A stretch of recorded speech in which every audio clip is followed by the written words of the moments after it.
What's up, guys? This is Corey from New York. Hope everybody's enjoying their day so far. Got a new project I just finished up, and I wanted to put together a video and just kind of walk you guys through my process here. As you can see, it's a Friday the 13th Jason Voorhees mask, custom painted and modified by me, and I made a little display for it that will ultimately end up hanging on my wall. I'm going to include in my description here a link to most of the things that I use in this project. Um, Most of the stuff I got off Amazon, and it was all relatively cheap. Now let's get right into this. All right, so as I said, I started with a blank mask that you can get off Amazon. It was white. I sanded it.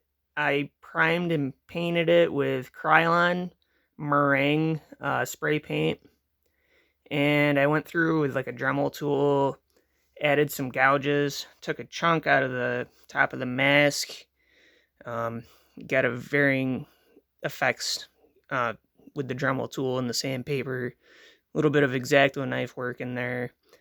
I used just regular like acrylic craft paint, the kind you can get for like $1 or $2 at the store.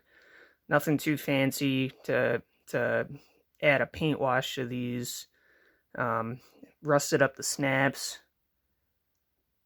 so nothing looked too new on here. I used little vinyl like stencils that I made to get the chevron effect, just with some regular red paint, and then I peeled them off. Same with the Friday the 13th logo. It was all hand painted. Now, I should mention this isn't modeled after any specific movie. It kind of like picks and chooses from some of my favorite, elements of masks from the different movies. I would say part 3, with the obviously the axe wound in the head. But I also like the remake mask a lot, and part 6 being my favorite movie. So I picked and choose different effects that I wanted to achieve with this. So really cheap with the paint. The mask itself was cheap. Again, I'll link in the description here. Again, I rusted up the snaps, that sort of deal. Now this backer is just, if you type in like a trunk slice or wood slice, it's a 5/8, I think, or 3/4 inch piece.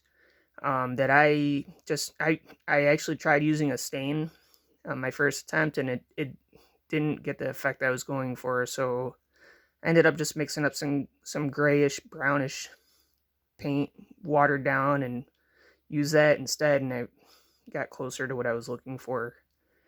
Now, there's one more like little surprise thing about this that I'm pretty happy with the way it looks, and it's going to require me to turn the lights off. So let me flip this little switch first, and then I'll shut the light off. There's little tea light candles you can get, again, on Amazon. They look like this. They come with the batteries. This was like one of 24. It was like a 24 pack for, I don't know, less than $20. But it flickers, and it's really low profile, so it fits beneath the mask fairly well. It's just attached with Velcro to the wood. Oh, and the mask is attached to the piece of wood with wire around the snaps. Sorry, I know I'm bouncing around here, just kind of trying to describe everything I did all at once. So back to the light. You can see it's just a little flickering red light, and it looks really cool once the lights are off. So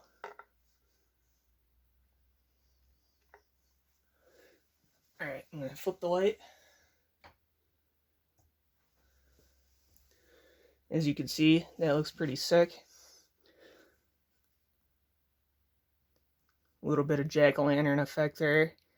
And the neat thing that was 100% not intentional, but I'm really happy with, is that the areas where I sanded away the paint, the spray paint, and where it shows through mostly to the plastic of the mask itself, it lights up So again, I would like to say I planned that out, but I didn't.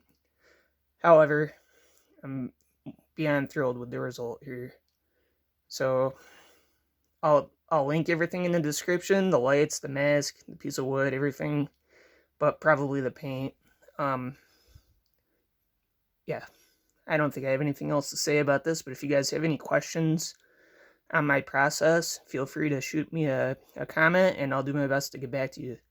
So thank you all for watching, everybody. Enjoy the rest of your day.